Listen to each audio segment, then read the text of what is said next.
அனைவருக்கும் வணக்கம். இன்னைக்கு நம்ம பார்க்க போறது பாத்தீங்க அப்படின்னா தமிழ்நாடு கரண்ட் அஃபேர்ஸ் ஜனவரியிலிருந்து பாத்தீங்க அப்படின்னா ஜூன் வரைக்கும் பார்க்க போறோம். ஸோ ஆல்ரெடி பாத்தீங்கன்னா ஃபர்ஸ்ட் வீடியோ பார்த்துருப்பீங்க, முக்கிய நியமனங்கள் பார்த்துருப்பீங்க. அதற்கடுத்து பாத்தீங்கன்னா இன்னைக்கு நம்ம பார்க்க போறது Tamil Nadu current affairs. First point பாருங்க, ஃபைனல் எலக்டோரல் ரோல், இறுதி வாக்காளர் பட்டியல். இது யார் வெளியிட்டிருக்காங்க அப்படின்னா தமிழ்நாடு வெளியிட்டிருக்காங்க. ஸோ தமிழ்நாட்டினுடைய தலைமை தேர்தல் அதிகாரி சத்யபிரதா சாஹூ அப்படின்றவர் தான் பாத்தீங்கன்னா வெளியிட்டிருக்காரு. யாரு? சத்யபிரதா சாஹூ. ஸோ இவர் பாத்தீங்க அப்படின்னா தமிழ்நாட்டில் பஞ்சாயத்து எலெக்ஷன் அப்படின்ற ஒன்று இருக்கு. ஓகேங்களா? இப்போ லோக்சபா எலெக்ஷன் அப்படின்ற ஒன்று இருக்கு. அதை யார் நடத்துவாங்க அப்படின்னு பாத்தீங்கன்னா சென்ட்ரல்ல இருக்கிற பாத்தீங்கன்னா சீஃப் எலெக்ஷன் கமிஷனர் அவங்க தான் நடத்துவாங்க. ஏன் அப்படின்னா அவங்களுக்கு தான் லோக்சபா எலெக்ஷன் நடத்துறதுக்கு பவர் இருக்கு. அதே மாதிரி பஞ்சாயத்து எலெக்ஷன் பாத்தீங்கன்னா அந்தந்த ஸ்டேட்ல இருக்கிற சீஃப் எலக்ட்ரல் ஆஃபீஸர் தான் பாத்தீங்கன்னா கண்டக்ட் பண்ணணும் அப்படின்னு சொல்லிட்டு ஒரு ரூல் இருக்கு. ஓகே, ஸோ அப்போ நம்ம தமிழ்நாட்டுக்கு யார் தலைமை தேர்தல் அதிகாரி அப்படின்னு கொஸ்டின் கேட்கலாம். யார் அப்படின்னா சத்யபிரதா சாஹூ. ஸோ இந்த பஞ்சாயத்து எலெக்ஷன் அப்படின்ட்டு பாத்தீங்கன்னா கண்டக்ட் பண்றாங்க இல்லையா? அப்போ ஃபர்ஸ்ட் பஞ்சாயத்து அப்படின்ற அமைப்பு எப்போ வந்தது அப்படின்னு சொல்லிட்டு நமக்கு தெரியணும். எப்போ வந்தது அப்படின்னு பாத்தீங்க அப்படின்னா 73வது சட்ட திருத்தம். ஓகேங்களா? கான்ஸ்டிடியூஷன்ல 73வது சட்ட திருத்தம் 1992 வந்திருக்கும். ஓகேவா? ஆனா இது நடைமுறைக்கு வந்தது எப்போ அப்படின்னு பாத்தீங்கன்னா ஏப்ரல் 24. எப்போ? ஏப்ரல் 24 1993 தான் நடந்தது. ஸோ அதனால இந்த ஏப்ரல் 24 என்னன்னு சொல்லுவாங்க அப்படின்னு பாத்தீங்கன்னா கிராமப்புறங்கள் தினம், அப்படி இல்லைன்னா பாத்தீங்கன்னா உள்ளாட்சி தினம் அப்படின்னு சொல்றதுதான் பாத்தீங்கன்னா ஏப்ரல் 24. ஓகேங்களா? லோக்கல் பாடி டே அப்படின்னு இங்கிலீஷ்ல சொல்லுவாங்க, தமிழ் உள்ளாட்சி தினம் அப்படின்னு சொல்லுவாங்க. உள்ளாட்சி என்ற அமைப்பின் தந்தை என்று அழைக்கப்படுபவர் யார் அப்படின்னு சொல்லிட்டு உங்களுக்கு நல்லாவே தெரியும். யாரு? ரிப்பன் நமது அப்பன். அவர் தான் பாத்தீங்கன்னா ஃபர்ஸ்ட் என்ன பண்ணிருப்பாரு அப்படின்னு உள்ளாட்சி என்ற அமைப்புக்கு பாத்தீங்கன்னா தீவிரமாக செயல்பட்டு ஸோ அதை இந்தியாவில் நடைமுறைப்படுத்திருப்பார்.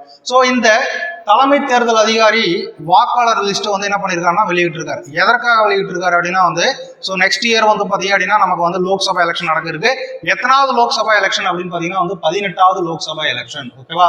எத்தனாவது லோக்சபா எலெக்ஷன்? 18வது லோக்சபா எலெக்ஷன். ஸோ 2024 நடக்க இருக்கு. ஸோ அதற்காக பாத்தீங்கன்னா தமிழ்நாட்டில் எத்தனை வாக்காளர்கள் இருக்காங்க அப்படின்னு சொல்லிட்டு வெளியிட்டிருக்காங்க. ஸோ இந்த தமிழ்நாட்டில இருந்து பாத்தீங்கன்னா லோக்சபா சீட் எத்தனை இருக்கு அப்படின்னு பாத்தீங்கன்னா 39 இருக்கு. ஓகேவா? ஸோ அதே மாதிரி ராஜ்யசபா சீட் எத்தனை இருக்கு அப்படின்னு பாத்தீங்கன்னா 18 இருக்கு. இது கூட உங்களுக்கு கொஸ்டின் கேட்கறதுக்கு வாய்ப்பு இருக்கு. அடுத்த வருஷம் நடக்க இருக்கிறது லோக்சபா தான். ஸோ அதனால லோக்சபா எலெக்ஷன் அதற்கு எத்தனை தொகுதிகள் பாத்தீங்கன்னா தமிழ்நாட்டில் இருக்கு அப்படின்னு பாத்தீங்கன்னா 39 தொகுதிகள். அதே மாதிரி பாத்தீங்கன்னா ராஜ்யசபாக்கு எத்தனை சீட் இருக்கு அப்படின்னு பாத்தீங்கன்னா 18 சீட் இருக்கு. ஓகே, ஸோ இதே பாத்தீங்கன்னா 2021 பாத்தீங்க அப்படின்னா சிஎம் எலெக்ஷன் நம்ம தமிழ்நாட்டில் நடந்தது. ஸோ அதற்கு தமிழ்நாட்டில் எத்தனை தொகுதிகள் எம்எல்ஏ தொகுதிகள் இருக்கு அப்படின்னு பாத்தீங்கன்னா 234 இருந்தது. எத்தனை? 234. ஓகேவா? மொத்த எம்எல்ஏக்களின் எண்ணிக்கை தமிழ்நாட்டில் எவ்வளவு அப்படின்னு கேட்டாங்கன்னா 235. ஓகேங்களா? என்ன சார் நீங்க 234ன்றீங்க 235ன்றீங்க கன்ஃபியூஸ் பண்றீங்க அப்படின்னு கொஸ்டின் கேட்கலாம். ஸோ நமக்கு பாத்தீங்கன்னா தேர்ந்தெடுக்கப்பட்ட எம்எல்ஏக்களின் எண்ணிக்கை பாத்தீங்க அப்படின்னா 234. ஸோ ஒருத்தர் பாத்தீங்கன்னா கவர்னர் என்ன பண்றாரு அப்படின்னு பாத்தீங்கன்னா நியமனம் பண்றாரு. இப்போ ராஜ்யசபால பிரசிடென்ட் பாத்தீங்கன்னா ஒரு 12 பேரை நியமனம் பண்றது இல்லையா? 2 பேரை லோக்சபாக்கு நியமனம் பண்றாரு இல்லையா பிரசிடென்ட்? அந்த மாதிரி பாத்தீங்கன்னா நம்ம தமிழ்நாட்டில் பாத்தீங்கன்னா ஒருத்தர் என்ன பண்றாருன்னா கவர்னர் நியமிக்கிறார். அதனால மொத்த எம்எல்ஏக்களின் எண்ணிக்கை அப்படின்னு கேட்டீங்கன்னா 235. தேர்ந்தெடுக்கப்பட்ட எலெக்டட் எம்எல்ஏஸ் அப்படின்னு கேட்டாங்கன்னா எவ்வளவு அப்படின்னு பாத்தீங்கன்னா 234. இது கூட உங்களுக்கு கொஸ்டின் கேட்கலாம். தமிழ்நாட்டில் எத்தனை எம்எல்ஏக்கள் இருக்காங்க அப்படின்னு சொல்லிட்டு. எத்தனை எம்எல்ஏக்கள்? 234. ஸோ எத்தனை லோக்சபா தொகுதிகள் இருக்கு அப்படின்னா 39. ஸோ எத்தனை ராஜ்யசபா சீட் இருக்கு அப்படின்னா 18 இருக்கு. ஸோ அதே மாதிரி பஞ்சாயத்து என்ற அமைப்பு எந்த சட்ட திருத்தத்தின் மூலமா இந்தியாவுக்குள்ள வந்தது அப்படின்னா 73வது சட்ட திருத்தம் 1992. நடைமுறைக்கு வந்தது ஏப்ரல் 24 1993. இந்த ஏப்ரல் 24 உள்ளாட்சி தினம் என்று சொல்றாங்க. ஓகேவா? ஸோ இப்போ தமிழ்நாட்டில் பாத்தீங்க அப்படின்னா ஆண்களை விட பெண்களுடைய வாக்கு விகிதம் பாத்தீங்கன்னா அதிகமா இருக்கு. ஸோ மொத்த வாக்குகள் எவ்வளவு அப்படின்னு பாத்தீங்கன்னா 6,20,41,179. செகண்ட் பாருங்க, பெண் வாக்காளர்கள் அதிகம். எவ்வளவு? 3,15,43,286. ஸோ அதற்கடுத்து ஆண் வாக்காளர்கள் 3,04,89,866. திருநங்கைகள் அப்படின்னு சொல்றாங்க பாத்தீங்களா, 3ஆம் பாலினத்தவர்கள், அவர்கள் மொத்தம் எத்தனை பேர் இருக்காங்க அப்படின்னு பாத்தீங்கன்னா 8,027 பேர் இருக்கிறாங்க. ஸோ அதே மாதிரி தமிழ்நாட்டில் பாத்தீங்க அப்படின்னா எந்த தொகுதி மிகப்பெரிய தொகுதி அப்படின்னு பாத்தீங்கன்னா சோழிங்கநல்லூர் தொகுதி. எந்த தொகுதி? சோழிங்கநல்லூர் தொகுதி மிக பெருசு. இந்த சோழிங்கநல்லூர் தொகுதி எங்க இருக்கு அப்படின்னு பாத்தீங்கன்னா காஞ்சிபுரம்ல இருக்கு. அதுல எவ்வளவு வாக்காளர்கள் இருக்காங்கன்னா 6,66,295. அதே மாதிரி வந்து பாத்தீங்கன்னா குறைந்த வாக்காளர்கள் கொண்ட தொகுதி எது அப்படின்னு பாத்தீங்கன்னா வந்து சென்னை துறைமுகம். சோ எவ்வளவு பேர் இருக்காங்க அப்படின்னு பாத்தீங்கன்னா 1,70,70,125 பேர் வந்து இருக்கிறாங்க. சோ இதுதான் வந்து பாத்தீங்கன்னா ஃபர்ஸ்ட் பாயிண்ட்கான explanation. Next second point, the global Tamil angels platform. global Tamil angels platform தமிழ்லயும். ஸோ இதை வந்து யார் தொடங்கி வச்சாங்க அப்படின்னு பார்த்தீங்கன்னா வந்து தமிழ்நாடு முதல்வர் மு.க. ஸ்டாலின் அவர்கள் தான் வந்து பார்த்தீங்கன்னா தொடங்கி வச்சார். ஸோ இவங்க இந்த குளோபல் தமிழ் ஏஞ்சல்ஸ் பிளாட்ஃபார்ம் அப்படின்றது என்ன அப்படின்னு பார்த்தீங்கன்னா வந்து ஸோ நம்ம தமிழ்நாட்டில் பிறந்திருப்பாங்க, ஆனால் வேலைக்காக வந்து பார்த்தீங்கன்னா அமெரிக்காவோ இல்லை வந்து பார்த்தீங்கன்னா யூரோப்போ இல்லை வந்து பார்த்தீங்கன்னா ரஷ்யாவோ போய் வந்து செட்டில் ஆகிருப்பாங்க. ஸோ அங்கேருந்து வந்து பார்த்தீங்க அப்படின்னா வந்து ஒரு சிலர் அங்கேயே செட்டில் ஆகிருப்பாங்க. பட் நம்ம தமிழ்நாட்டுக்கு வந்து ரிட்டர்ன் வர மாட்டாங்க. நம்ம தமிழ்நாடு வளரணும் அப்படின்றதுக்காக வந்து பார்த்தீங்கன்னா தமிழ்நாட்டில் இன்வெஸ்ட்மெண்ட் பண்ணுங்க அப்படின்றது தான் வந்து பார்த்தீங்கன்னா இந்த global Tamil angels platform. So அதற்காக வந்து ஒரு பிளாட்ஃபார்மே வந்து ஒர்க் பண்ணிருக்காங்க, வெப்சைட் www.tamilangels.fund அப்படின்னு சொல்லிட்டு. ஸோ இதை வந்து எங்க தொடங்கி வச்சிருக்காங்க அப்படின்னா வந்து சென்னை. ஓகே, உலகளாவிய தமிழ் தொடக்க முதலீட்டாளர்கள் உச்சி மாநாடு எங்க தொடங்கி வச்சிருக்காங்க? சென்னை. யார் பண்ணது அப்படின்னு பாத்தீங்கன்னா வந்து சிஎம், தமிழ்நாட்டினுடைய சிஎம் யாரு? மு.க. ஸ்டாலின் அவர்கள் வந்து பண்ணியிருக்காரு. ஓகே, அப்ப ரெண்டாவது எக்ஸ்பிளனேஷன் வந்து பாத்தீங்க அப்படின்னா உலகளாவிய தமிழர்கள் சென்னையில தமிழ்நாட்டில் என்ன பண்ணணும் அப்படின்னா முதலீடு பண்ணணும். அதற்காக ஒரு உச்சி மாநாடு நடந்தது. எங்க நடந்தது அப்படின்னா வந்து சென்னை. நெக்ஸ்ட் மூணாவது பாயிண்ட். ஸோ மூணாவது பாயிண்ட் என்ன அப்படின்னு பார்த்தீங்கன்னா வந்து third global investors meet. So third global மூன்றாவது உலக முதலீட்டாளர்கள் சந்திப்பு. ஸோ முதலீட்டாளர்கள் அப்படின்னா உங்களுக்கு வந்து தெரியும் இன்வெஸ்டர்ஸ். ஸோ இன்வெஸ்டர்ஸ் வந்து பார்த்தீங்க அப்படின்னா வந்து ஒரு கம்பெனிலையோ இல்லை ஒரு இடத்துலையோ இன்வெஸ்ட்மெண்ட் பண்ணாங்க அப்படின்னா வந்து அந்த இடமும் வளரும், அதே மாதிரி வந்து பார்த்தீங்கன்னா அந்த கம்பெனியும் வளரும். ஸோ அந்த மாதிரி வந்து பார்த்தீங்கன்னா வந்து தமிழ்நாடு, சென்னை இந்த மாதிரி இடங்கள்லாம் வந்து பார்த்தீங்கன்னா வளரணுன்றதுக்காக வந்து பார்த்தீங்கன்னா மூன்றாவது உலக முதலீட்டாளர்கள் சந்திப்பு வந்து பார்த்தீங்கன்னா 2024 வந்து பண்ண போறாங்க. எந்த மந்த் அப்படின்னு பார்த்தீங்கன்னா வந்து ஜனவரி மாதம் 2024 ஜனவரி 10 மற்றும் 11ஆம் தேதியில வந்து எங்க பண்ண இருக்காங்க அப்படின்னா வந்து சென்னையில வந்து பண்ண இருக்காங்க. ஓகேவா? ஸோ இதற்கான பிளான் போட்டது யாரு அப்படின்னு பார்த்தீங்கன்னா வந்து மு.க. ஸ்டாலின் அவர்கள் வந்து போட்டிருக்காரு. ஸோ இது வந்து பாத்தீங்க அப்படின்னா வந்து வருஷம் வருஷம் நடக்கிறதா. இது எத்தனாவது இந்த 2024 எத்தனாவது குளோபல் இன்வெஸ்டர்ஸ் மீட் அப்படின்னா வந்து மூன்றாவது global investors meet. Okay, so இதனுடைய முக்கிய நோக்கம், இந்த முதலீட்டாளர்கள் சந்திப்பினுடைய முக்கிய நோக்கம் என்ன அப்படின்னு பார்த்தீங்கன்னா தமிழ்நாடு 2030ஆம் ஆண்டுக்குள் வந்து பார்த்தீங்கன்னா $1 trillion பொருளாதாரமாக என்ற இலக்கை அடைய வேண்டும் அப்படின்றது தான் இதற்கான முக்கிய நோக்கம். ஸோ தமிழ்நாடு வந்து பார்த்தீங்கன்னா இந்திய அளவில் எத்தனாவது பொருளாதாரமா இருக்கு அப்படின்னு பார்த்தீங்கன்னா வந்து 2வது பொருளாதாரமா இருக்கு. அப்போ முதல் பொருளாதாரம் அப்படின்ற ஒரு மாநிலம் எந்த மாநிலம் அப்படின்னு பார்த்தீங்கன்னா வந்து மகாராஷ்டிரா. எந்த மாநிலம்? மகாராஷ்டிரா. ஓகேங்களா? ஸோ இப்படி கூட உங்களுக்கு கொஸ்டின் கேட்கலாம். சரி, 2வது பொருளாதாரம் மிக்க மாநிலம் எது அப்படின்னு கொஸ்டின் கேட்கலாம். ஸோ எது அப்படின்னு பார்த்தீங்க அப்படின்னா வந்து தமிழ்நாடு. முதல் பொருளாதார மிக்க மாநிலம் எது அப்படின்னு கேட்டாங்க அப்படின்னா வந்து மகாராஷ்டிரா. அப்போ மூன்றாவது உலகம் முதலீட்டாளர்கள் சந்திப்பு எங்க நடக்க இருக்கு அப்படின்னா வந்து சென்னையில நடக்குது. அதை யார் தொடங்கி வைக்க போறாரு அப்படின்னா வந்து M.K. ஸ்டாலின் அவர்கள் நடத்தி வைக்க போறாரு. ஸோ நெக்ஸ்ட் வந்து பாத்தீங்கன்னா வந்து ராஷ்டிரிய பால் ஸ்வாஸ்திய காரியக்ரம், பள்ளி சுகாதாரம் மற்றும் ஆரோக்கிய தூதர் திட்டம். ஸோ இந்த ராஷ்டிரிய பால் சுவாஸ்திய காரியக்ரம் அப்படின்றது வந்து பார்த்தீங்கன்னா வந்து பள்ளி குழந்தைகளுக்காக போடப்பட்ட திட்டம். ஸோ இதில் வந்து பார்த்தீங்க அப்படின்னா வந்து தமிழ்நாடு வந்து என்ன பண்ணியிருக்காங்க அப்படின்னா வந்து வின் பண்ணியிருக்காங்க. ஓகேவா? ஸோ தமிழ்நாடு பள்ளி சுகாதார திட்டத்தை செயல்படுத்துவதிலும் மாதவிடாய் சுகாதார நடைமுறைகளுக்காகவும் மத்திய சுகாதார அமைச்சகத்திடமிருந்து சிறந்த செயல்திறன் கொண்ட மாநில விருதை பெற்றுள்ளது. ரொம்ப ரொம்ப ரொம்ப முக்கியமானது. ஓகேவா? பள்ளி சுகாதார திட்டத்திற்காக எந்த மாநிலம் வந்து பரிசு பெற்றது அப்படின்னு சொல்லிட்டு கொஸ்டின் கேட்பாங்க. ஸோ எந்த மாநிலம் அப்படின்னு பார்த்தீங்க அப்படின்னா வந்து தமிழ்நாடு தான் வந்து பார்த்தீங்கன்னா பரிசு பெற்றது. ஸோ இதை யார் வந்து கொண்டு வந்தது அப்படின்னு பார்த்தீங்கன்னா வந்து சுகாதாரத்துறை அமைச்சர் மா சுப்பிரமணியன் கூறியதாவது பொது சுகாதார இயக்குநரகம் மூலம் பள்ளி கல்வித்துறையுடன் இணைந்து ராஷ்டிரிய பால் ஸ்வாஸ்திய காரியக்ரம் பள்ளி சுகாதாரம் மற்றும் ஆரோக்கிய தூதர் திட்டத்தை தமிழ்நாடு செயல்படுத்துகிறது. ஓகேவா? ஸோ இதை கொண்டு வந்தவர் யார் அப்படின்னு பார்த்தீங்கன்னா வந்து தமிழ்நாட்டினுடைய சுகாதாரத்துறை அமைச்சர் மா சுப்பிரமணியன் அவர் தான் வந்து பார்த்தீங்கன்னா வந்து கொண்டு வந்தாரு. கரெக்டாக இம்ப்ளிமெண்ட் பண்ணி அதற்காக என்ன பண்ணியிருக்காங்க அப்படின்னா வந்து அவார்டும் வந்து வாங்கியிருக்காங்க. ஸோ இந்த கேள்வி வந்து பார்த்தீங்கன்னா கண்டிப்பாக கொஸ்டின் கேட்பாங்க. ஓகே, என்ன கேள்வி? ராஷ்டிரிய பால் ஸ்வாஸ்திய காரியக்ரம் என்ற விருதை வென்ற மாநிலம் எது அப்படின்னு கொஸ்டின் கேட்பாங்க. எது அப்படின்னு பார்த்தீங்கன்னா வந்து தமிழ்நாடு. ஸோ நெக்ஸ்ட் 5th காவல் கரங்கள். ஓகே, ஸோ காவல் கரங்கள் அப்படின்றது வந்து பார்த்தீங்க அப்படின்னா வந்து ஒரு திட்டம். இந்த திட்டத்தை வந்து பார்த்தீங்கன்னா வெற்றிகரமாக நடத்தியதற்காக வந்து பார்த்தீங்க அப்படின்னா வந்து சென்னை போலீஸ்க்கும் வந்து பார்த்தீங்க அப்படின்னா வந்து என்ன பண்ணியிருக்காங்க அப்படின்னா வந்து கோல்டு அவார்டு கொடுத்துருக்காங்க. ஓகேங்களா? Golden award. காவல் கரங்கள் முயற்சியை வெற்றிகரமாக செயல்படுத்தியிருக்காங்க. சென்னை மாநகர காவல்துறைக்கு ஸ்கோச் தங்கம் வழங்கப்பட்டுள்ளது அப்படின்னு கொஸ்டின் சொல்லியிருக்காங்க. ஓகேவா?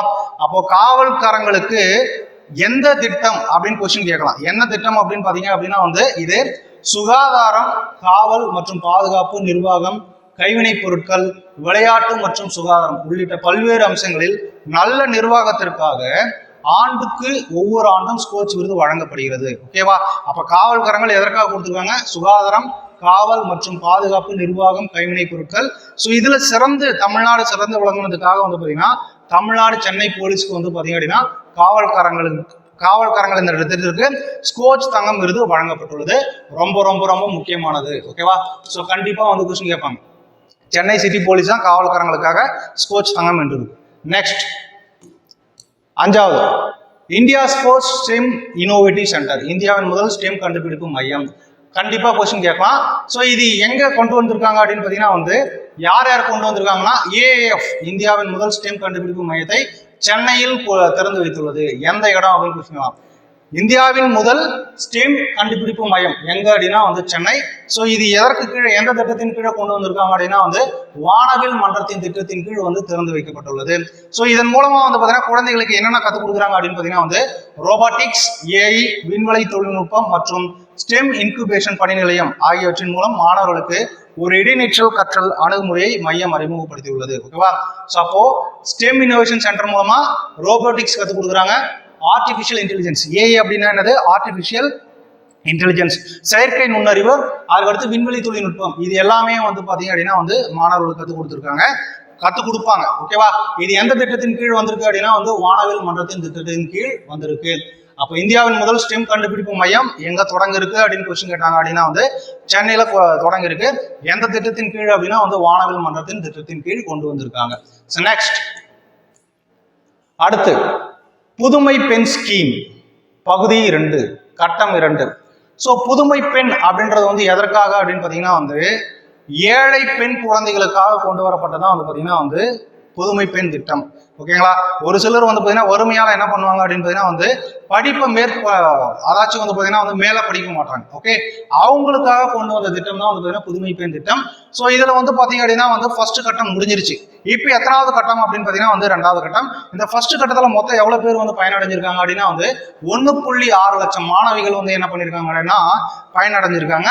ஸோ இது எதற்காக கொண்டு வந்தாங்க அப்படின்னா மேற்படிப்பை தொடர முடியாத பெண் மாணவிகளை மீண்டும் அழைத்து அவர்களிடையே இடைநிற்றலை தடுக்கவும் இத்திட்டம் வடிவமைக்கப்பட்டுள்ளது. ஓகே, 12வது முடிச்சிட்டாங்க அப்படின்னா வந்து எல்லாருக்குமே என்ன ஞாபகம் வரும் அப்படின்னா வந்து பெண்கள் அப்படின்னா வந்து கல்யாணம் பண்ணி கொடுத்துடலாம்.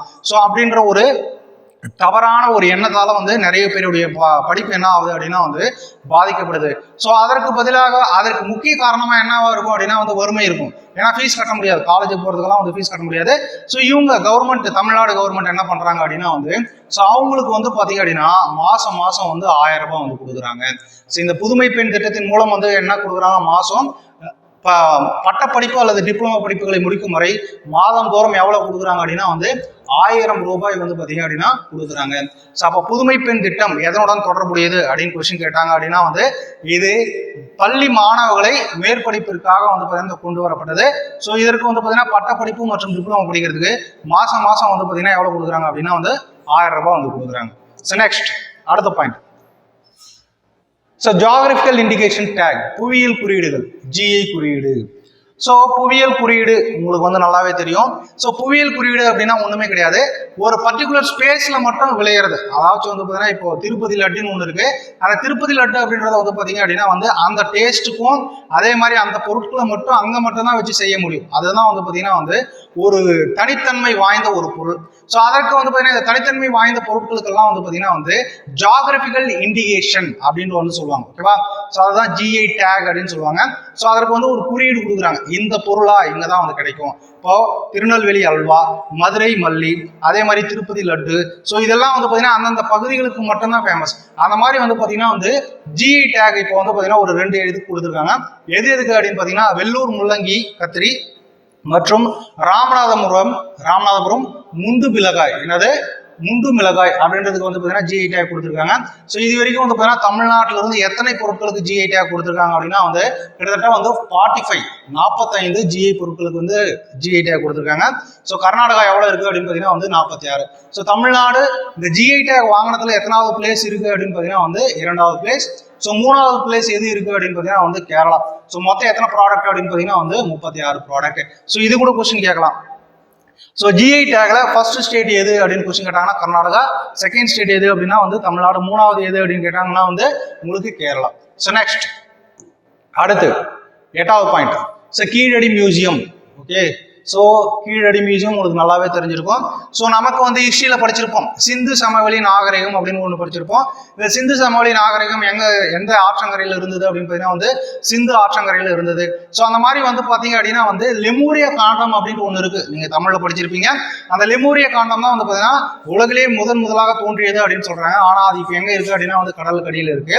நாம இந்தியா புக்ல வந்து பார்த்தீங்கன்னா என்ன பண்ணுவோம் அப்படின்னா வந்து சிந்து சமவெளி நாகரிகம் தான் வந்து பார்த்தீங்கன்னா மிக பழமையான நாகரிகம் அப்படின்னு சொல்றோம். ஆனா அதற்கு முன்னாடியே இருந்த நாகரிகம் எது அப்படின்னு பார்த்தீங்கன்னா வந்து கீழடி நாகரிகம். இந்த கீழடி நாகரிகம் எங்க இருந்தது அப்படின்னு பார்த்தீங்கன்னா வந்து முந்தைய அதாச்சி பிரிக்கப்படாத மதுரை, அதாச்சும் இதுக்கு முன்னாடி இருந்த மதுரையில வைகை ஆற்றங்கரையில இருந்துதான் வந்து பார்த்தீங்கன்னா இந்த கீழடி நாகரிகம்.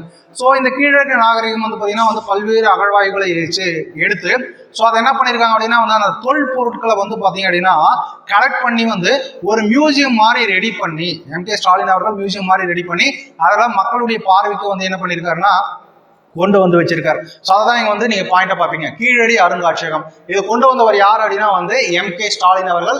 ஸோ இது இப்போ எங்க இருக்கு அப்படின்னு பார்த்தீங்கன்னா வந்து சிவகங்கை மாவட்டம். ஓகேவா, ஸோ இதற்கு முன்னாடி எங்க இருந்திருக்கு மதுரை மாவட்டம். ஓகேவா, பிரிக்கப்படாததுக்கு முன்னாடி மதுரை, இப்போ எங்க இருக்கு அப்படின்னா வந்து சிவகங்கையில் இருக்கு.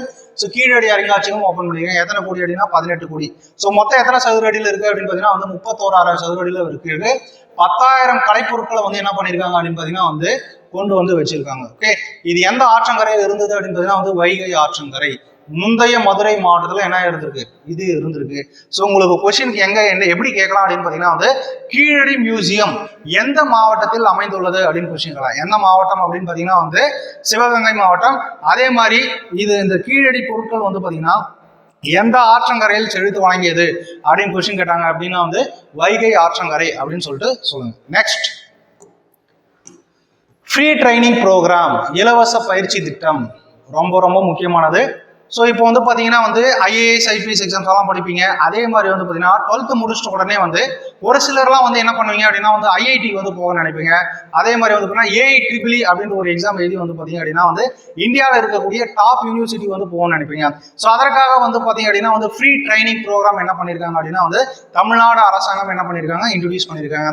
இப்போ ரீசெண்டாக வந்து பார்த்தீங்கன்னா நான் முதல்வன் அப்படின்ற ஒரு ஸ்கீம் மூலமாக வந்து யூபிஎஸ்சி படிக்கிறவங்களுக்கும் வந்து பார்த்தீங்கன்னா ஒரு 1000 நபர்களுக்கு வந்து என்ன பண்ணியிருக்காங்க மாசம் வந்து 7,500 ரூபாய் கொடுக்குற மாதிரி வந்து ஒரு ஸ்கீம் கொண்டு வந்திருக்காங்க. ஸோ அந்த மாதிரி வந்து பார்த்தீங்கன்னா படிக்கிறதுக்காக இலவச பயிற்சி திட்டம் வந்து கொண்டு வந்திருக்காங்க. எந்த திட்டத்தின் கீழ்? நான் முதல்வன் திட்டம். இந்த திட்டம் நான் முதல்வன் திட்டம். இது கொண்டு வந்தவர் யார் அப்படின்னு பார்த்தீங்கன்னா வந்து உதயநிதி ஸ்டாலின் அவர்கள், இளைஞர் நலன் மற்றும் விளையாட்டுத்துறை அமைச்சர். ஸோ இதன் மூலம் வந்து பார்த்தீங்கன்னா நீங்க வந்து ஐஐடி, ஜேஇ, கிளாட் மற்றும் பிற நுழைவுத் தேர்வுகள், ஐஐடிகள், என்ஐடிகள் மற்றும் தேசிய சட்ட பல்கலைக்கழகத்துக்கு நுழையிறதுக்கு என்ன பண்றாங்கன்னா இவங்க வந்து ட்ரைனிங் வந்து கொடுக்குறாங்க. ஓகேவா, ஸோ +2 முடிச்சுட்டு ஐஐடி அதுக்கப்புறம் வந்து பார்த்தீங்கன்னா கிளாட் இந்த எக்ஸாம் எழுதுறவங்களுக்குலாம் வந்து பார்த்தீங்கன்னா இவங்க என்ன பண்றாங்க அப்படின்னா வந்து ஃப்ரீயா வந்து கோச்சிங் கொடுக்குறாங்க. எந்த திட்டத்தின் கீழ்? நான் முதல்வன் திட்டம். கண்டிப்பாக கொஸ்டின் கேட்பாங்க. நான் முதல்வன் திட்டம் எதற்காக பயன்பட்டது, இல்லை அப்படின்னா எதற்காக போடப்பட்டது அப்படின்னு கொஸ்டின் கேட்பாங்க. இலவச பயிற்சி மையம். ஸோ இதை வந்து பார்த்தீங்க அப்படின்னா வந்து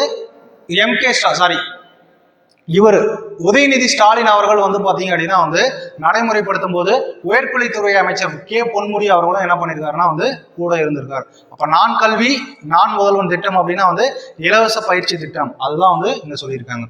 நெக்ஸ்ட் தாலிக்கு தங்கம் ஸ்கீம்.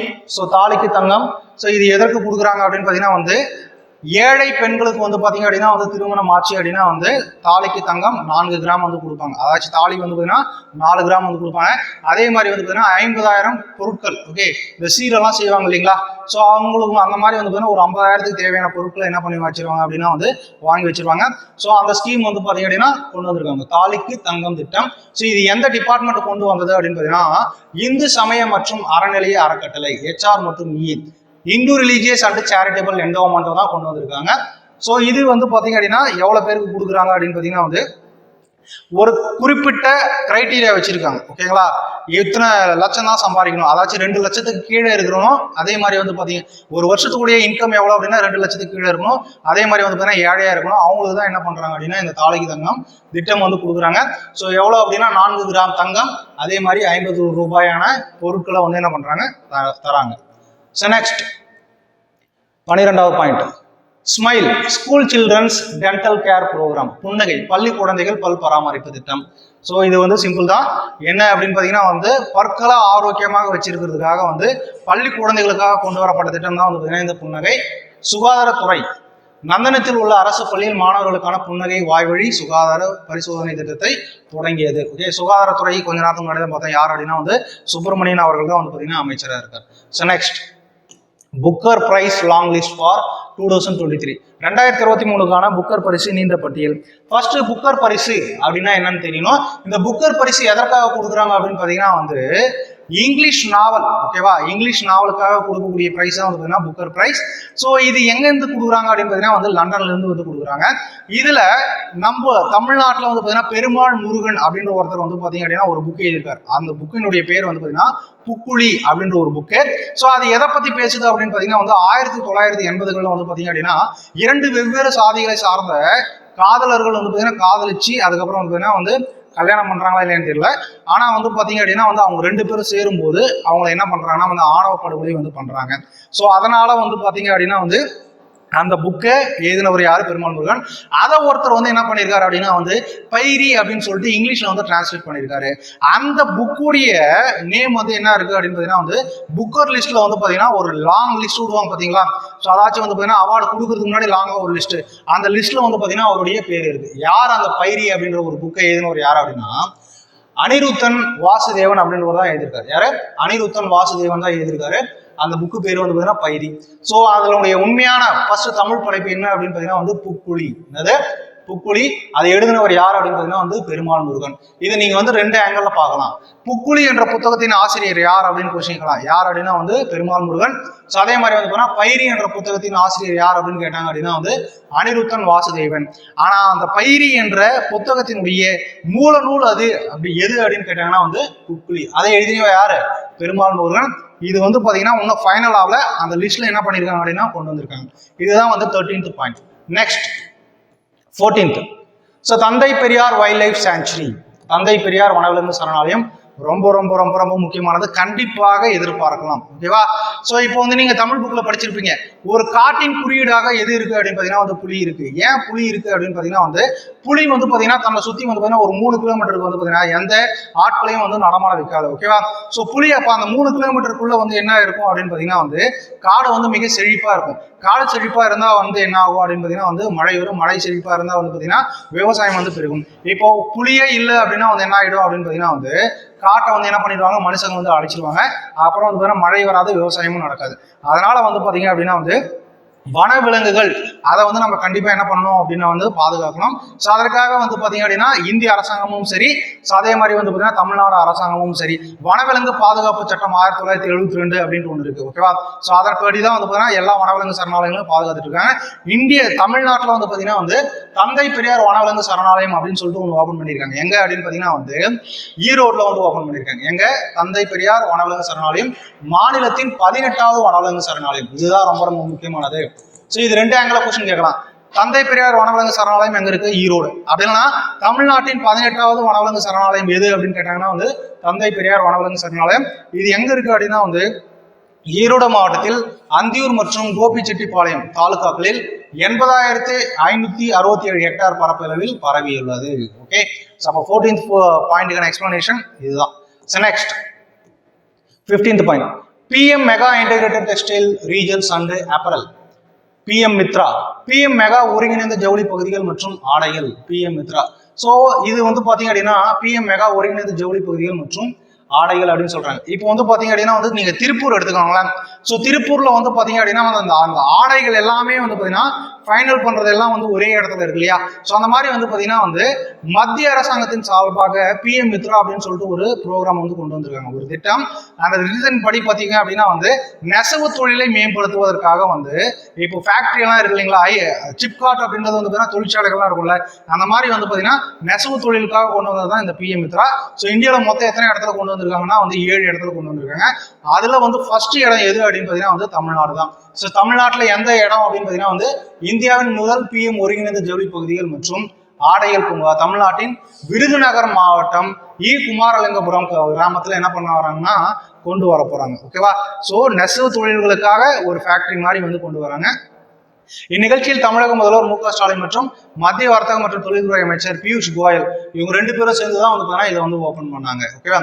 PM மித்ரா பூங்காவே என்ன பண்ணிருக்காங்க, ஓபன் பண்ணிருக்காங்க. பார்க் இப்போ வந்து டைட்டில் பார்க் அப்படின்னா வந்து IT அப்படின்னு இருக்கு இல்லையா, சிப்காட் அப்படின்னா வந்து பாத்தீங்கன்னா தொழிற்சாலைகள்லாம் சேர்ந்துருக்கு.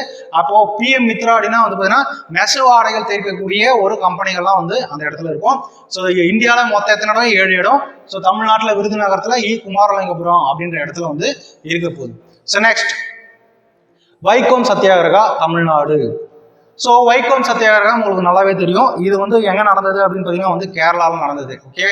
ஸோ கேரளாவில் வந்து பார்த்தீங்க அப்படின்னா வந்து தாழ்த்தப்பட்ட மக்கள் வந்து கோயிலுக்குள்ள போகக்கூடாது அப்படின்றதுக்காக வைக்கம் அப்படின்ற ஒரு இடத்துல, ஓகேங்களா, அது வந்து பார்த்தீங்கன்னா திருவாங்கூர் சமஸ்தானத்துக்கு கீழே இருந்த ஒரு இடம். அப்போ ஓகே, எந்த வருஷம் அப்படின்னு பார்த்தீங்கன்னா வந்து 1924. எப்போ 1924 வந்து பார்த்தீங்க அப்படின்னா வந்து மார்ச் 30 அப்போ வந்து பாத்தீங்க அப்படின்னா இந்த வைக்கம் போராட்டம் அப்படின்னு சொல்லிட்டு வந்து தந்தை பெரியார் அவர்கள் வந்து என்ன பண்ணிருப்பாருன்னா அந்த போராட்டம் பண்ணிருப்பார். கடைசி அந்த போராட்டத்துல ஜெயிச்சு வந்து பாத்தீங்கன்னா தாழ்த்தப்பட்ட மக்களை வந்து கோயிலுக்குள்ள கொண்டு போயிருப்பாரு.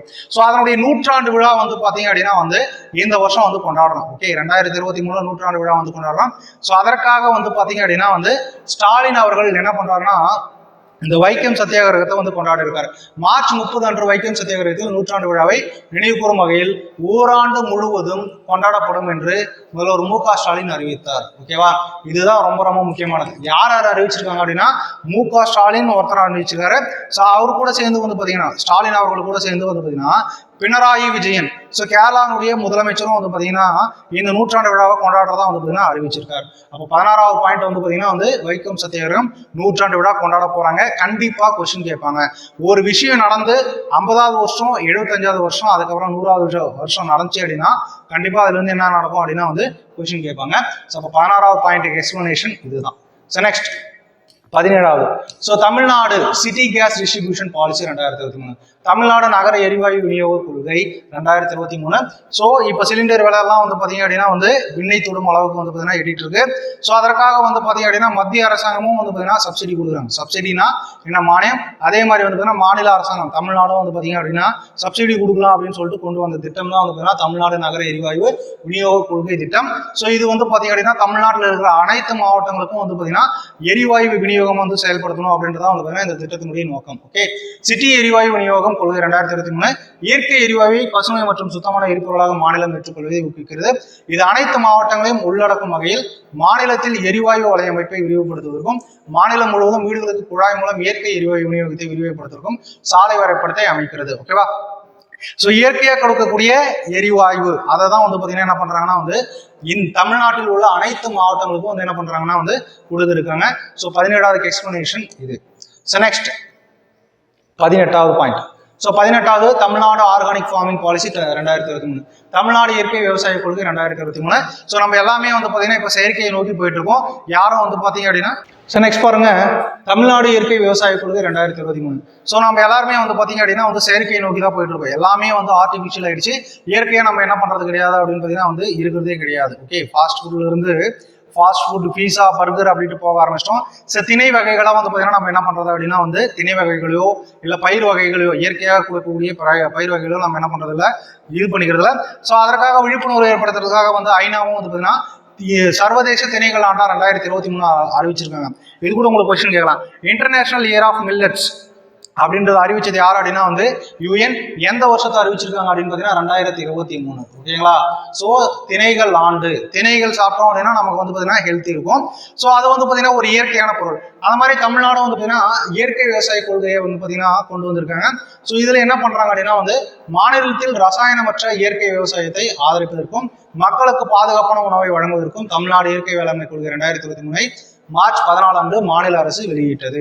ஸோ இந்த பாலிசி மூலமா என்ன சொல்ல வராங்க அப்படின்னா இக்கொள்கையானது கரிம சான்றளிப்பு முறையை வலுப்படுத்துதல், பாரம்பரிய விதைகளை பரப்புதல் மற்றும் கொத்து சார்ந்த உலர் நில சாகுபடியை ஊக்குவிப்பதை நோக்கமாக கொண்டுள்ளது. இதுதான் வந்து பார்த்தீங்கன்னா இயற்கை பாலிசி. ஓகேங்களா?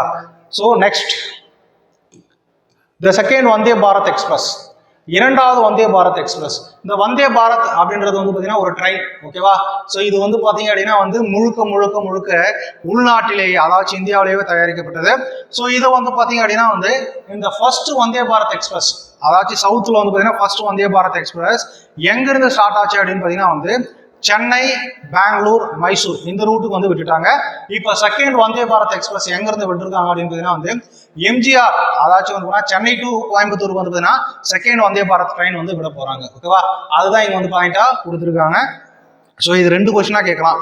சவுத் இந்தியாவில் ஃபர்ஸ்ட் வந்தே பாரத் ட்ரெயின் எங்கிருந்து எங்கே போச்சு அப்படின்னா சென்னை, பெங்களூர், மைசூருக்கு போச்சு. அந்த காரிடர்ல ஓடிட்டு இருக்கு. செகண்ட் வந்தே பாரத் எக்ஸ்பிரஸ் எங்கே போயிட்டு இருக்கு அப்படின்னா வந்து சென்னை டு கோயம்புத்தூர். ஸோ அதுலேயே வந்து பார்த்தீங்கன்னா இது எங்கே தொடங்கி வச்சாங்க அப்படின்னா வந்து சென்னையில். சென்னை ரயில்வே ஸ்டேஷனுடைய பேர் என்ன அப்படின்னு பார்த்தீங்கன்னா வந்து எம்ஜி ராமச்சந்திரன் சென்ட்ரல் ஸ்டேஷன். புரட்சி தலைவர் MG Ramachandran central station. So இந்த பேரை மாத்தினவர் யார் அப்படின்னு பார்த்தீங்கன்னா வந்து எடப்பாடி பழனிசாமி அவர்கள். அப்போ அவர் பீரியட்ல தான் என்ன பண்ணிருப்பாங்க, சென்னை சென்ட்ரல் ஸ்டேஷனுடைய பேரை வந்து புரட்சி தலைவர் doctor MG Ramachandran central station மாத்திருப்பாங்க. ஸோ அதே மாதிரி முதல் ரயில் சென்னை மற்றும் மைசூர் இடையே பெங்களூர் வழியாக இயக்கப்படுகிறது. செகண்ட் ட்ரெயின் எங்கிருந்து எங்க போகுதுன்னா சென்னை டு கோயம்புத்தூர். நெக்ஸ்ட் அடுத்து பிச்சனூர் வில்லேஜ் பஞ்சாயத்து, பிச்சனூர் கிராம பஞ்சாயத்து. ஸோ இதுதான் வந்து பார்த்தீங்கன்னா தேசிய பஞ்சாயத்து விருதுகள் 2023 நல்லாட்சி பிரிவில் மதுரை மதுக்கரை தொகுதியில் உள்ள பிச்சனூர் கிராம பஞ்சாயத்து முதலிடத்தை பிடிச்சுள்ளது. ஓகேவா? ஸோ இந்த பஞ்சாயத்து ராஜ் அமைச்சகம் 9 பிரிவுகளின் கீழ் சிறந்த 3 பஞ்சாயத்துகளை தேர்வு செய்து வருகிறது.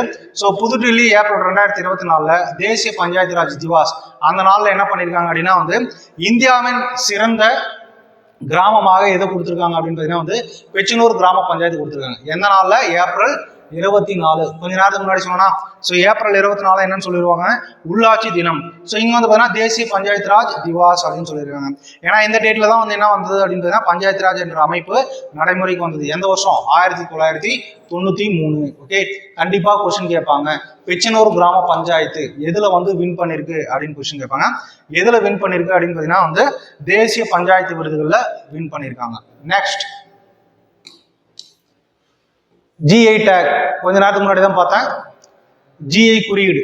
ஸோ எது கொடுத்துருக்காங்கன்னா தமிழ்நாட்டின் புகழ்பெற்ற கம்பம் பன்னீர் திராட்சை அல்லது கம்பம் திராட்சைக்கு சமீபத்தில் புவிசார் குறியீடு வழங்கப்பட்டுள்ளது. இந்த தமிழ்நாட்டில் உள்ள கம்பம் பள்ளத்தாக்கு தென்னிந்தியாவின் திராட்சை நகரம் என்று அழைக்கப்படுகிறது. ஸோ கொஸ்டின் கேட்கலாம், தென்னிந்தியாவின் திராட்சை நகரம் எது அப்படின்னு கேட்டாங்கன்னா வந்து கம்பம் பள்ளத்தாக்கு. இது தமிழ்நாட்டில் வந்து பார்த்தீங்க அப்படின்னா வந்து 85% திராட்சை என்ன பண்றாங்க அப்படின்னு பார்த்தீங்கன்னா வந்து இவங்க வந்து உற்பத்தி பண்றாங்க. ஸோ அதற்கு வந்து பார்த்தீங்க அப்படின்னா வந்து புவிசார் குறியீடு என்ன பண்ணியிருக்காங்கன்னா வந்து கொடுத்துருக்காங்க. அப்போ 21st பாயிண்ட் வந்து எக்ஸ்பிளனேஷன் இதுதான். Next 22 union Jal Shakti ministry Tamil Nadu, மத்திய ஜல் சக்தி அமைச்சகம் தமிழ்நாடு. ஜெல் அப்படின்னா அதற்கான மீனிங் என்ன அப்படின்னு பார்த்தீங்கன்னா வந்து வாட்டர். ஓகேவா? வாட்டர் அப்படின்னா வந்து என்னது? நீர். ஸோ தமிழ்நாடு மத்திய ஜல் சக்தி அமைச்சகம் 13,629 ஏரிகளுடன் நடத்திய முதல் தேசிய ஏரிகள் கண்டுபிடிப்பில் முதல் இடத்தை பிடித்துள்ளது. ஓகேவா? ஸோ இந்த ஜல் சக்தி அமைச்சகம் வந்து பார்த்தீங்கன்னா வந்து வாட்டரை வந்து பார்த்தீங்க அப்படின்னா வந்து கன்சர்வ் பண்ணணும், நீரை வந்து பாதுகாக்கணும் அப்படின்னு இருக்காங்க. ஸோ அந்த மாதிரி வந்து பார்த்தீங்கன்னா வந்து தமிழ்நாடு வந்து என்ன பண்ணியிருக்காங்க அப்படின்னா வந்து டாப் ரேங்க்ல இருக்காங்க. எதுல? 13,629 ஏரிகளை வந்து பார்த்தீங்க அப்படின்னா வந்து பாதுகாக்கிறாங்க.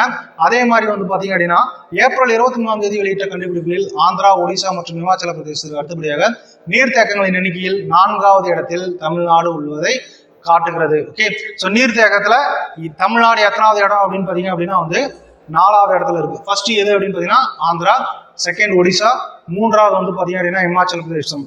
ஸோ அதுக்கடுத்து 4வது இருக்கிறது வந்து தமிழ்நாடு.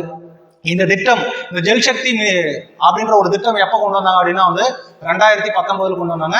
யாரு கொண்டு வந்தாங்க அப்படின்னா வந்து நரேந்திர மோடி அவர்கள் வந்து கொண்டு வந்தாங்க. என்னதுக்கு? வாட்டர் கன்சர்வேஷனுக்காக கொண்டு வந்தது தான் வந்து பார்த்தீங்கன்னா ஜல் சக்தி மிஷன் அப்படின்னு சொல்லுவாங்க. ஓகே, அப்போ 22வது எக்ஸ்பிளனேஷன் இதுதான். நெக்ஸ்ட் 23வது நேச்சுரல் ஃபெர்டிலைசர், செழிப்பு, இயற்கை உரம் செழிப்பு. ஸோ கொஞ்ச நேரத்துக்கு முன்னாடி பார்த்தோம் இயற்கை பாலிசி, நேச்சுரல் பாலிசி வந்து பார்த்தீங்கன்னா கொண்டு வந்தாங்க, ஆர்கானிக் நேச்சுரல் பாலிசி. ஸோ அந்த மாதிரி வந்து பார்த்தீங்கன்னா தமிழ்நாடு அரசாங்கம் எங்கே ஸ்டாலின் அவர்கள் வந்து பார்த்தீங்கன்னா செழிப்பு அப்படின்ற ஒரு இயற்கை உரத்தை வந்து பார்த்தீங்கன்னா என்ன பண்ணியிருக்காரு அப்படின்னா வந்து இன்ட்ரோடியூஸ் பண்ணியிருக்காரு. நம்ம வந்து பார்த்தீங்க அப்படின்னா வயலுக்கு வந்து பார்த்தீங்கன்னா NKP உரம் அப்படின்றதான் வந்து போடுவோம். இவர் வந்து பார்த்தீங்கன்னா செழிப்பு அப்படின்ற உரத்தை வந்து என்ன பண்ணியிருக்காரு, இன்ட்ரோடியூஸ் பண்ணியிருக்காரு. தமிழக முதல்வர் MK ஸ்டாலின் நுகர்வோருக்கு தரமான இயற்கை உரங்களை வழங்குவதற்காக ஈரக்கழிவுகளில் இருந்து தயாரிக்கப்படும் புதிய வகை செழிப்பு என்ற இயற்கை உரத்தை அறிமுகப்படுத்தினார். செழிப்பு என்ற இயற்கை உரமானது மண்ணின் தரத்தை மேம்படுத்த இலை, சாம்பல் சத்துக்கள் மற்றும் சில இயற்கை பொருட்களை கொண்டு தயாரிக்கப்படுகிறது. ஓகேவா, இது எல்லாமே நேச்சுரலா இருக்கு. இது இலை, அதுக்கப்புறமா வந்து பார்த்தீங்கன்னா சாம்பல் சத்துக்கள் மற்றும் சில இயற்கை பொருட்களை கொண்டு இந்த செழிப்பு அப்படின்ற உரம் என்ன ஆகுது அப்படின்னா வந்து தயாரிக்கிறாங்க. நெக்ஸ்ட் 24வது இந்தியாஸ் பிக்கஸ்ட் ஸ்கைவாக் பிரிட்ஜ், இந்தியாவின் மிகப்பெரிய ஸ்கைவாக் பாலம். அதாச்சும் ரொம்ப ஹைட்ல வந்து பார்த்தீங்கன்னா பிரிட்ஜ் கட்டிருப்பாங்க இல்லையா, அதுதான் வந்து ஸ்கைவாக் பாலம். இது எங்க கட்டிருக்காங்க அப்படின்னு பார்த்தீங்கன்னா வந்து சென்னையில் கட்டிருக்காங்க. 570 மீட்டர் நீளம் மற்றும் 4.2 மீட்டர் அகலம் கொண்ட இந்தியாவின் மிகப்பெரிய ஸ்கைவாக் பாலங்களில் ஒன்றான சமீபத்தில் திறந்து வைக்கப்பட்டது. தமிழக முதல்வர் என்ன பண்ணாரு அப்படின்னா வந்து அதிகாரப்பூர்வமாக திறந்து வச்சார். எங்க அப்படின்னா வந்து மாம்பழம் ரயில் நிலையம். மாம்பழம் அப்படின்னா வந்து பார்த்தீங்கன்னா டி நகருக்கு பின்னாடி இருக்குது, அதான் மாம்பழம் ரயில் நிலையம். ஸோ டி நகர் பேருந்து நிலையத்திற்கும் இடையே ஒரு முக்கிய இணைப்பாக இது வந்து செயல்படுது. ஸோ கொஸ்டின் கேட்கலாம், இந்தியாஸ் பிக்கஸ்ட் ஸ்கைவாக் பிரிட்ஜ் எங்க இருக்கு அப்படின்னு பார்த்தீங்கன்னா வந்து தமிழ்நாட்டில் இருக்கு. தமிழ்நாட்டில் எங்க? சென்னை, மாம்பழம் டு டி நகர்ல வந்து இருக்கு. நெக்ஸ்ட் வடக்கப்பட்டு எக்ஸ்கவேஷன், வடக்கப்பட்டு அகழ்வாய்வு. ஸோ தமிழர்களுடைய வாழ்வு முறை வந்து பார்த்தீங்கன்னா வந்து கீழடியில் பார்த்தோம். ஸோ அதற்கடுத்து இப்போ வந்து பார்த்தீங்கன்னா வடக்கப்பட்டு அகழ்வாய்வு இது எங்க இருக்கு அப்படின்னு பார்த்தீங்கன்னா வந்து காஞ்சிபுரத்தில் இருக்கு. இங்க வந்து பாத்தீங்கன்னா 2வது கட்ட அகழ்வாய்வு வந்து பண்ணிட்டு இருக்காங்க. இது யாருடைய காலத்தினுடைய பொருட்கள் தான் இங்க கிடைக்குது அப்படின்னா வந்து ராஜராஜ சோழனுடைய பொருட்கள் வந்து கிடைக்குது. ஓகே, ஸோ நெக்ஸ்ட் 26வது. ஸோ 26வது வந்து பெண் பாதுகாப்பு திட்டம். ஸோ பெண் பாதுகாப்பு திட்டம் எதற்கு கொண்டு வந்தாங்க அப்படின்னு பார்த்தீங்கன்னா வந்து சென்னை மாதிரி மெட்ரோ சிட்டிஸ்ல வந்து நைட் ஷிஃப்ட் வந்து பார்த்தீங்க அப்படின்னா நிறைய வந்து பெண்கள் வந்து பார்ப்பாங்க, அவங்கள பாதுகாக்கிறதுக்காக கொண்டு வந்த திட்டம் தான் வந்து பார்த்தீங்கன்னா பெண் பாதுகாப்பு திட்டம். இது யார் கொண்டு வந்தாங்க அப்படின்னு பார்த்தீங்கன்னா வந்து சென்னை காவல் அதாச்சும் வந்து பார்த்தீங்கன்னா வந்து காவல் ஆணையர்கள் வந்து பார்த்தீங்கன்னா கொண்டு வந்திருக்காங்க. இந்த புதிய திட்டம் பெண் பாதுகாப்பு திட்டம் தமிழ்நாடு காவல்துறையால் தொடங்கப்பட்டுள்ளது. ஸோ நெக்ஸ்ட் ரொம்ப முக்கியமானது அண்ணல் Ambedkar business championship scheme. So அண்ணல் அம்பேத்கர் வணிக சாம்பியன்ஷிப் திட்டம். ஸோ இது எதற்கு கொண்டு வந்தாங்க அப்படின்னு பார்த்தீங்கன்னா வந்து தாழ்த்தப்பட்ட மக்களுக்காக கொண்டு வந்தாங்க. ஸோ அவங்க வந்து பார்த்தீங்கன்னா வந்து பிஸ்னஸ் பண்ணுறதுக்காக வந்து பார்த்தீங்கன்னா ஃபினான்ஷியலாக என்ன பண்ணுறாங்க அப்படின்னா வந்து ஹெல்ப் பண்ணுறாங்க. ஓகே, ஸோ அண்ணல் அம்பேத்கர் பற்றி உங்களுக்கு வந்து நல்லாவே தெரியும். ஸோ அவர் தான் வந்து பார்த்தீங்க அப்படின்னா வந்து தாழ்த்தப்பட்ட மக்களுக்காக வந்து பார்த்தீங்கன்னா போராடி இருப்பார். ஸோ அவருக்காக வந்து அவருடைய பிறந்த தினத்தை நம்ம என்ன பண்றோம் அப்படின்னு பார்த்தீங்கன்னா வந்து ஈக்குவாலிட்டி டே, சமத்துவ தினம் அப்படின்னு சொல்லிட்டு வந்து பார்த்தீங்கன்னா MK ஸ்டாலின் அவர்கள் ரீசெண்டாக வந்து அனௌன்ஸ் பண்ணுவார். அது வந்து பின்னாடி பார்ப்போம். ஸோ அவர் இதில் இந்த ஸ்கீம் மூலமா என்ன சொல்ல வராங்கன்னா SC/STகளுக்கான அண்ணல் அம்பேத்கர் தொழில் சாம்பியன் திட்டம் என்ற புதிய முயற்சியை ஸ்டாலின் அவர்கள் தொடங்கி வைத்தார். ஸோ இதுல வந்து என்ன பண்றாங்க அப்படின்னா வந்து பட்டியல் சாதி மற்றும் பழங்குடியினர் சமூகங்களை சேர்ந்த சிறு வணிக உரிமையாளர்களுக்கு நிலம், ஆலை, இயந்திரங்கள், சோதனை உபகரணங்கள் மற்றும் கணினி சாதனங்கள் உள்ளிட்ட திட்ட செலவில் 35% மூல மானியம் வழங்கப்படுகிறது. ஸோ இதற்காக எத்தனை கோடி ஒதுக்கியிருக்காங்க அப்படின்னு பார்த்தீங்கன்னா வந்து 100 கோடி வந்து ஒதுக்கியிருக்காங்க. ஓகே, ஸோ இதுதான் வந்து பார்த்தீங்கன்னா இந்த பாயிண்ட்டுக்கான எக்ஸ்பிளனேஷன். நெக்ஸ்ட் ஸோ மளிகைமேடு தொல்லியல் தளம் இது எங்க இருக்கு அப்படின்னு பார்த்தீங்கன்னா வந்து அரியலூர் மாவட்டத்தில் இருக்கு.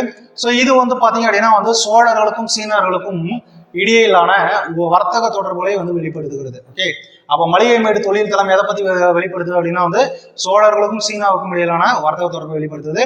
எந்த மாவட்டம் அப்படின்னு பார்த்தீங்க அப்படின்னா வந்து அரியலூர் மாவட்டம். நெக்ஸ்ட் வந்து பார்த்தீங்கன்னா வந்து 8th meeting of Indian conference organisation, இந்திய வரலாற்று மாநாட்டு அமைப்பின் 8வது கூட்டம் எங்க நடந்தது அப்படின்ட்டு வந்து பாயிண்ட் கொடுத்துருக்காங்க. இந்திய வரலாற்று மாநாட்டு அமைப்பின் 8வது கூட்டம் எங்க நடந்தது அப்படின்னு பாத்தீங்கன்னா வந்து தாம்பரத்துல வந்து நடந்தது. ஸோ இதுல வந்து பாத்தீங்க அப்படின்னா வரலாற்று ஆராய்ச்சியாளர்கள் எல்லாமே வந்து பாத்தீங்கன்னா ஒண்ணு கூடி ஸோ அந்த மாநாட்டை வந்து நடத்திருக்காங்க. ஸோ அது எங்க? தாம்பரத்துல வந்து சென்னை கிறிஸ்துவ கல்லூரியில நடந்திருக்கு. So next Tamil Nadu government is planning to set up A botanical garden in Chengalpattu. So தமிழக அரசு தாவரியல் பூங்கா அமைக்க திட்டமிட்டுள்ளது. ஸோ தாவரியல் பூங்கா அதில் வந்து பார்த்தீங்க அப்படின்னா வந்து அறிந்து வரும் தாவரம், அதே மாதிரி பார்த்தீங்கன்னா வந்து அறிவியல் கண்டுபிடிப்புகளுக்கு தேவையான தாவரங்கள் எல்லாமே வந்து பார்த்தீங்கன்னா ஒரே இடத்துல வந்து வச்சிருப்பாங்க. அதுதான் வந்து பார்த்தீங்கன்னா தாவரியல் பூங்கா. ஸோ இதற்காக வந்து தமிழ்நாடு யார் கூட கை கொடுத்துருக்காங்க அப்படின்னு பார்த்தீங்கன்னா வந்து லண்டன்ல இருக்கிற ஒரு அமைப்பு கூட வந்து பார்த்தீங்கன்னா தொடர்பு வச்சு அவங்கள மூலமாக வந்து பார்த்தீங்க அப்படின்னா வந்து செங்கல்பட்டில் வந்து பார்த்தீங்கன்னா கடம்பூர் அப்படின்ற ஒரு வில்லேஜில் என்ன பண்ணியிருக்காங்க அப்படின்னா தாவரவியல் பூங்கா வந்து பார்த்தீங்கன்னா ஓப்பன் பண்ணியிருக்காங்க. ஸோ இந்த கேள்வி கண்டிப்பாக வந்து எதிர்பார்க்கலாம். நெக்ஸ்ட் பத்ம அவார்டீஸ் இன் தமிழ்நாடு. தமிழ்நாட்டில் பத்ம விருது பெற்றவர்கள்.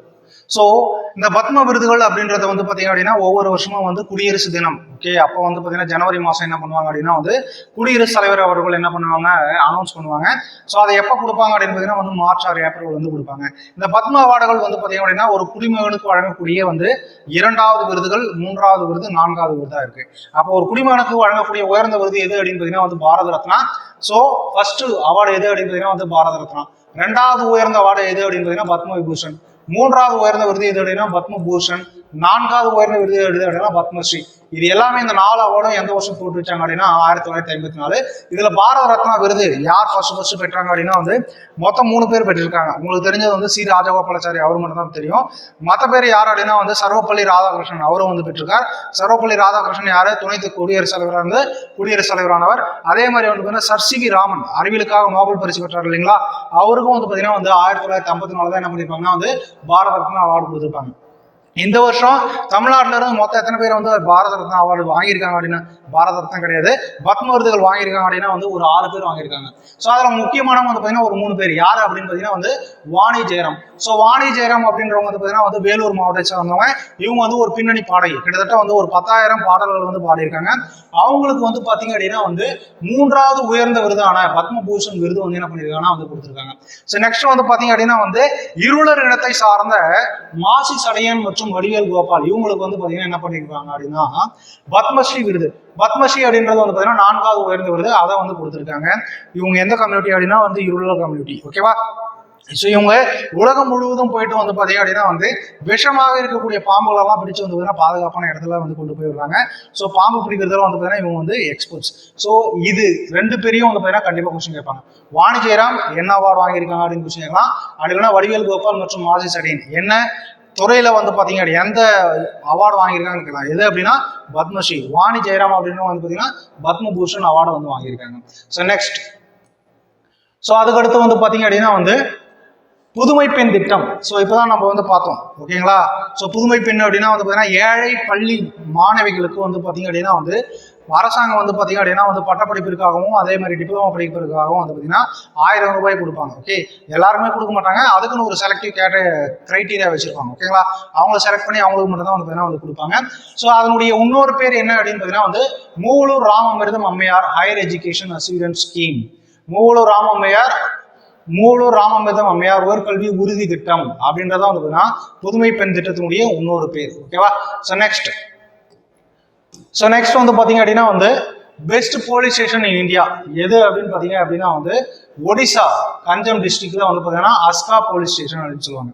ஸோ சிறந்த காவல் நிலையமாக வந்து பாத்தீங்கன்னா இந்தியாவில் எது தேர்ந்தெடுக்கப்பட்டிருக்கு அப்படின்னு பாத்தீங்கன்னா வந்து அஸ்கா காவல் நிலையம் அப்படின்னு தான் வந்து தேர்ந்தெடுக்கப்பட்டிருக்கு. இது எங்க இருக்கு அப்படின்னா வந்து ஒடிசால. ஸோ சிறந்த காவல் நிலையம் எதை வச்சு தேர்ந்தெடுப்பாங்க அப்படின்னு பார்த்தீங்கன்னா வந்து அவங்க மக்களை ட்ரீட் பண்றதும் அதே மாதிரி வந்து பார்த்தீங்கன்னா கேஸை எந்த ஆங்கிள் கொண்டு போய் முடிக்கிறாங்க, நியாயமா முடிக்கிறாங்களா அநியாயமா முடிக்கிறாங்களா, இதெல்லாம் பேஸ் பண்ணி வந்து பார்த்தீங்கன்னா சிறந்த காவல் நிலையத்தை தேர்ந்தெடுப்பாங்க. ஸோ அதே மாதிரி தமிழ்நாட்டில் சிறந்த காவல் நிலையம் எது அப்படின்னு பார்த்தீங்கன்னா வந்து திருச்சி. எங்க இருக்கு அப்படின்னு பார்த்தீங்கன்னா திருச்சியில முசிறி அப்படின்ற ஒரு இடத்துல தான் வந்து பார்த்தீங்க அப்படின்னா வந்து அந்த சிறந்த காவல் நிலையம் எங்க இருக்கு, ஓகேங்களா. எங்க தமிழ்நாட்டுல கண்டிப்பா இந்த கொஸ்டின் கேட்பாங்க. தமிழ்நாட்டின் சிறந்த காவல் நிலையமாக தேர்ந்தெடுக்கப்பட்டுள்ள காவல் நிலையம் எது அப்படின்னு கேட்பாங்கன்னா கேட்டாங்க அப்படின்னா வந்து ஆன்சர் என்னன்னா முசிறி திருச்சி காவல் நிலையம். ஸோ நெக்ஸ்ட் வந்து பாத்தீங்க அப்படின்னா வந்து தமிழ்நாடு மாவட்டத்தில் ஜல் ஜீவன் இயக்கத்தை செயல்படுத்துவதில் ராணிப்பேட்டை மாவட்டம் முதலிடத்தில் உள்ளது. ஸோ ஜல் ஜீவன் அப்படின்னா வந்து எதுக்கு சொன்ன அப்படின்னு நீர் பாதுகாப்பு, ஓகேவா. அந்த நீர் பாதுகாப்புக்கு சிறப்பாக செயல்பட்டது எந்த மாவட்டம் அப்படின்னா தமிழ்நாட்டில் வந்து ராணிப்பேட்டை மாவட்டம். ஓகே, ஸோ ராணிப்பேட்டை மாவட்டம் எதனிடம் பிரிஞ்சு போனதா அப்படிங்கிறதா வந்து வேலூர்ல இருந்து பிரிஞ்சு போனதா வந்து ராணிப்பேட்டை மாவட்டம். ஸோ நெக்ஸ்ட் 35வது point. So Tamil Nadu state has the second largest economy among the states of India. So கொஞ்ச நேரத்துக்கு முன்னாடி தான் வந்து சொன்னேன் ஓகேங்களா. அந்த ஏஞ்சல்ஸ் பிளாட்ஃபார்ம் சொல்லும்போது வந்து பார்த்தீங்க அப்படின்னா 2வது அதிக பொருளாதாரம் இதை கொண்டு வந்தது எது அப்படின்னு கொண்டுள்ள மாநிலம் எது அப்படின்னு பார்த்தீங்கன்னா வந்து தமிழ்நாடு அப்படின்னு சொன்னேன். அப்போ முதல் பொருளாதாரத்தில் இருக்கிற மாநிலம் எது அப்படின்னு பார்த்தீங்கன்னா வந்து மகாராஷ்டிரா. ஸோ அதுக்கப்புறம் வந்து பார்த்தீங்க அப்படின்னா வந்து 34வது பாயிண்ட், தமிழ்நாட்டின் தனிநபர் மொத்த உள்நாட்டு உற்பத்தி எத்தனாவது இடம் அப்படின்னு பார்த்தீங்கன்னா வந்து 3வது இடம். ஓகே. ஸோ ஜிடிபி அப்படின்னா வந்து பார்த்தீங்கன்னா கிராஸ் டொமஸ்டிக் ப்ராடக்ட் அப்படின்னு சொல்லுவாங்க. மொத்த உள்நாட்டு உற்பத்தி. மொத்த உள்நாட்டு உற்பத்தி அப்படின் போது வந்து இந்திய எல்லைக்குள்ள, அது ஃபாரினரா இருக்கலாம் இல்லை இந்தியனா இருக்கலாம், மொத்தமா உற்பத்தி செய்யறாங்க பார்த்தீங்களா, அந்த பொருட்கள் மற்றும் சேவைகள் மொத்தம் சேர்ந்து தான் வந்து ஜிடிபி அப்படின்னு சொல்லுவாங்க. ஸோ அதே மாதிரி வந்து பர் கேபிட்டா அப்படின்னா வந்து பார்த்தீங்கன்னா தல வருமானம் அப்படின்னு சொல்லுவாங்க. ஸோ தல வருமானம் அப்படின்றது வந்து பார்த்தீங்க அப்படின்னா வந்து so total income divided by total population அப்படின்னு சொல்லுவாங்க. என்னது? Total population. இதை வந்து பேஸ் பண்ணி தான் வந்து பர் கேபிட்டா சொல்றாங்க. ஸோ அந்த மாதிரி வந்து தமிழ்நாட்டின் தனிநபர் மொத்த உள்நாட்டு உற்பத்தியில எத்தனாவது இடத்துல இருக்கு அப்படின்னு பார்த்தீங்கன்னா வந்து 3வது இடத்துல இருக்கு. ஓகேவா. ஸோ இதுலயும் ஃபர்ஸ்ட் இடத்துல எது இருக்கு அப்படின்னு பார்த்தீங்கன்னா வந்து மகாராஷ்டிரா தான் இருக்கு. எந்த ஸ்டேட் இருக்கு? மகாராஷ்டிரா. ஸோ நெக்ஸ்ட் வந்து பார்த்தீங்கன்னா வந்து ஈக்குவாலிட்டி டே, சமத்துவ தினம் எப்போது கொண்டாடுறாங்க அப்படின்னு சொல்லிட்டு வந்து எக்ஸ்பிளனேஷன் கொடுத்துருக்காங்க. சமத்துவ தினம் இதை கொண்டு வந்தது யார் அப்படின்னு பார்த்தீங்கன்னா வந்து மாண்புமிகு தமிழக முதலமைச்சர் M.K. ஸ்டாலின் அவர்கள். ஸோ எதற்காக கொண்டு வந்தார் அப்படின்னு பார்த்தீங்கன்னா வந்து அம்பேத்கருடைய பிறந்த தினம் எப்போ அப்படின்னா ஏப்ரல் 14. ஓகேவா. அன்னைக்கு தான் நம்ம வந்து என்ன கொண்டாடுறோம் அப்படின்னா தமிழ் புத்தாண்டை கொண்டாடுறோம். ஸோ அந்த நாளையே வந்து என்ன கொடுத்துருக்காரு அப்படின்னு பார்த்தீங்கன்னா வந்து சமத்துவ தினமாக கொடுத்துருக்காரு. ஸோ அம்பேத்கருடைய பிறந்த நாள் வந்து பார்த்தீங்கன்னா ஏப்ரல் 14 1891 என்ன பண்ணியிருப்பாருன்னா அவர் வந்து பிறந்திருப்பார். ஸோ அதே மாதிரி எப்போ இறந்திருப்பாருன்னா 1956 இறந்திருப்பார். ஸோ இவர் வந்து பார்த்தீங்கன்னா தாழ்த்தப்பட்ட மக்களுக்காக வந்து பார்த்தீங்க அப்படின்னா போராடி இருப்பார், எல்லாருமே சமத்துவா இருக்கணும் அப்படின்னு சொல்லிட்டு. ஓகேங்களா. அதற்காக தான் வந்து பார்த்தீங்கன்னா அவருடைய பிறந்த நாளை என்ன சொல்லியிருப்பாருன்னா வந்து சமத்துவ தினமா கொண்டாடி இருக்காங்க. ஸோ எந்த நாள்ல அப்படின்னு பார்த்தீங்கன்னா வந்து ஏப்ரல் 14. ஓகேவா. இதை கொண்டு வந்தவர் M.K. ஸ்டாலின் அவர்கள். கண்டிப்பா இந்த கொஸ்டின் வந்து எதிர்பார்க்கலாம். So next last point. So Tamil Nadu பொருட்களுக்கு வந்து பார்த்தீங்க அப்படின்னா வந்து GI குறியீடு. ஸோ இதற்கு முன்னாடி வந்து பார்த்தீங்கன்னா எத்தனை பொருட்கள் பார்த்தோம் அப்படின்னு பார்த்தீங்கன்னா வந்து 40க்கும் மேற்பட்ட GI குறியீடுகளை வந்து பார்த்தோம். இப்போ ரீசெண்டாக வந்து பார்த்தீங்கன்னா ஒரு சில GI குறியீடுகள் கொடுத்துருக்காங்க. மொத்தமாக எவ்வளோ ஆயிருக்கு அப்படின்னு பார்த்தீங்கன்னா வந்து 56 பொருட்கள் ஆயிருக்கு. எத்தனை ஆயிருக்கு? 56 பொருட்கள் ஆயிருக்கு. GI குறியீடுல இதுக்கு முன்னாடி எது ஃபர்ஸ்ட் இருந்தது அப்படின்னா வந்து கர்நாடகா. ஓகே. ஸோ இப்போ இந்த பாயிண்ட் எல்லாம் பார்ப்போம். ஸோ முறுக்கு அப்படின்றது வந்து பார்த்தீங்க அப்படின்னா மணப்பாறை முறுக்குக்கு வந்து பார்த்தீங்கன்னா GI டேக் கொடுத்துருக்காங்க. அதுக்கப்புறமா தைக்கால் ரத்தன் கைவினை பொருட்கள் மயிலாடுதுறை அந்த பொருளுக்கும் வந்து பார்த்தீங்கன்னா என்ன கொடுத்துருக்காங்கன்னா GI டேக் கொடுத்துருக்காங்க. அப்புறமா ஆத்தூர் வெத்தலை தூத்துக்குடி இதுக்கும் வந்து பார்த்தீங்க அப்படின்னா வந்து GI டேக் கொடுத்துருக்காங்க. அதுக்கப்புறமா சோழவந்தான் வெத்திலை இதுக்கும் GI டேக் கொடுத்துருக்காங்க. பன்னீர் ரூஷோ இதுக்கும் வந்து பார்த்தீங்கன்னா என்ன பண்ணியிருக்காங்கன்னா ரீசெண்டாக GI டேக் கொடுத்துருக்காங்க. ஸோ நெக்ஸ்ட் வந்து பார்த்தீங்க அப்படின்னா வந்து நெகமம் காட்டன் புடவைகள் கோயம்புத்தூர் இதுக்கும் வந்து என்ன பண்ணியிருக்காங்க அப்படின்னா வந்து GI டேக். அப்புறமா வந்து ஊட்டி ஒர்க்கி, அப்புறம் மயிலாடி கல் சிற்பங்கள் கன்னியாகுமரி இதற்கும் கொடுத்துருக்காங்க. ஜவ்வரிசி சேலம், அதுக்கப்புறம் வந்து மணப்பந்தல் கடம் மானாமதுரை. ஓகே. இது எல்லாத்துக்குமே வந்து பார்த்தீங்கன்னா என்ன பண்ணியிருக்காங்கன்னா வந்து GIT கிடையாது, GI டேக் வந்து பார்த்தீங்க அப்படின்னா வந்து கொடுத்துருக்காங்க. ஓகேங்களா. ஸோ இதன் மூலம் வந்து பார்த்தீங்கன்னா தமிழ்நாட்டில் மொத்தம் எத்தனை GI பொருட்கள் இருக்கு அப்படின்னு பார்த்தீங்கன்னா வந்து 56 பொருட்கள். ஸோ இதுதான் வந்து பார்த்தீங்க அப்படின்னா வந்து தமிழ்நாடு ரிலேட்டட் ஜனவரிலிருந்து ஜூன் வரைக்கும் இருக்கிற வந்து பார்த்தீங்கன்னா இம்பார்ட்டன்ட் கரண்ட் அஃபேர்ஸ். ஓகேங்களா. ஸோ இதுதான் நீ கண்டிப்பாக நிறைய இருக்கு. ஸோ நமக்கு தேவை வந்து பார்த்தீங்கன்னா வந்து எக்ஸாம் பாயிண்ட் ஆஃப் வியூ மட்டும் பார்த்தா போதும். ஸோ இதற்கான PDF-ம் வந்து பார்த்தீங்கன்னா உங்களுக்கு வந்து டிஸ்கிரிப்ஷனில் கொடுக்குறேன். ஸோ அதை டவுன்லோட் பண்ணி வந்து பார்த்தீங்க அப்படின்னா வந்து முக்கியமான பாயிண்ட்ஸ் நோட்ஸ் எடுத்துக்கோங்க. ஸோ இதை ரிவிஷன் பண்ணிட்டு என்ன பண்ணுங்க அப்படின்னா வந்து எக்ஸாம் போயிட்டு நல்லபடியாக அட்டன் பண்ணுங்க. ஸோ மீண்டும் நாளைக்கு வேற ஒரு கரண்ட் அஃபேர்ஸ் டாபிக்ல சந்திப்போம். நன்றி, வணக்கம்.